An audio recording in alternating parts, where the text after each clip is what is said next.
संस्कृति को किस प्रकार से उनके विचारों को हम संजो के रख सके, उसे बचा के रख सके। किंतु बड़े दुख के साथ कहना पड़ रहा है कि हर कदम पर कांग्रेस की सरकार ने इस धर्मांतरण विरोधी बिल जो था उसके विरोध में खड़ी हुई और धर्मांतरण को आगे बढ़ावा देने में काम कर रही है। केवल इतना ही नहीं, नक्सलियों के साथ कदम से कदम मिला के भी चलने का काम कांग्रेस की सरकार कर रही है।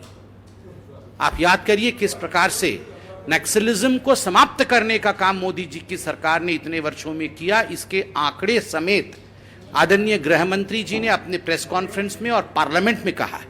किंतु दुख के साथ कहना पड़ रहा है, आरोप पत्र में जिसकी प्रति आपको मिलेगी उसमें तथ्य है कि नक्सलियों को बढ़ावा और नक्सलियों के माध्यम से भारतीय जनता पार्टी के कार्यकर्ताओं की हत्या का काम भी छत्तीसगढ़ की सरकार ने कराया है।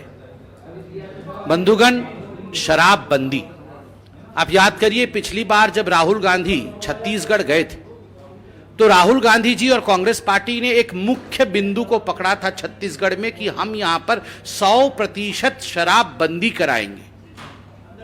शराबबंदी नहीं हुई। शराब के नाम पर, नकली शराब के नाम पर, डोर स्टेप शराब डिलीवरी के नाम पे 2161 करोड़ का घोटाला हुआ, जैसे दिल्ली में हुआ।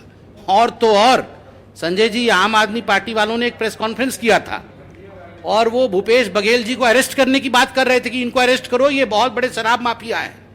आप सोचिए, सबसे बड़ा माफिया जब कह रहा है कि वो भी डॉन है तो ये कितने बड़े डॉन होंगे, आप सोचिए जरा। जब आम आदमी पार्टी वाले बोल रहे हैं कि ये हमसे आगे निकल गए हैं शराब घोटाले में और भूपेश बघेल जी अरेस्ट होने चाहिए, तो 2161 करोड़ का शराब घोटाला।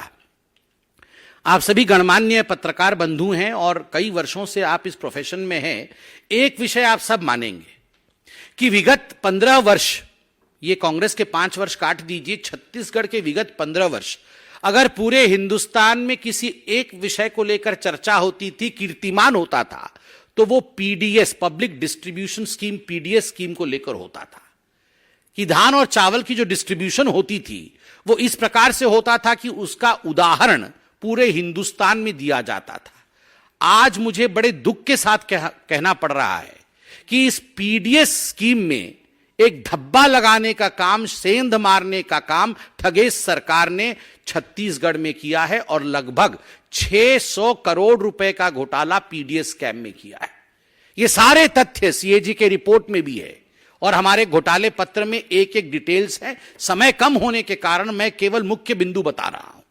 और इतना ही नहीं, किस प्रकार आप देखिए कोरोना का काल आया, उसमें भी इन्होंने विपत्ति में किस प्रकार से फायदा उठाया जाए, आपदा में किस प्रकार से फायदा उठाया जाए, इसका भी फायदा उठाते हुए जो चावल प्रधानमंत्री नरेंद्र मोदी जी ने गरीबों के लिए छत्तीसगढ़ भेजा, उसमें 5000 करोड़ रुपए का घोटाला हुआ है। 5000 करोड़ रुपए का।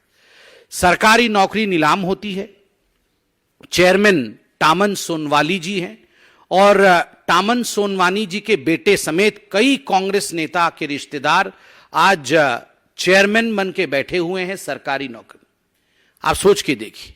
केवल इतना ही नहीं, ऑनलाइन सट्टा, इसका संरक्षण करने का काम कांग्रेस की सरकार ने किया है। राहुल गांधी जी, ऑनलाइन सट्टा, ये ऑनलाइन सट्टा को संरक्षण देने के कारण लगभग 50 लाख ऐसे लोग हैं जो इसके चपेटे में आए छत्तीसगढ़ में, उनका पैसा डूबा और कुल मिलाकर के लगभग 5000 करोड़ रुपए का गबन इस ऑनलाइन सट्टे के माध्यम से हुआ। आप सबके अखबारों ने, आप सबके चैनलों ने इसे दिखाया है। छत्तीसगढ़ एक मिनरल रिच स्टेट है। स्वाभाविक रूप से वहां पर जिस प्रकार की अनियमितता मिनरल्स को लेकर हुआ है और खास करके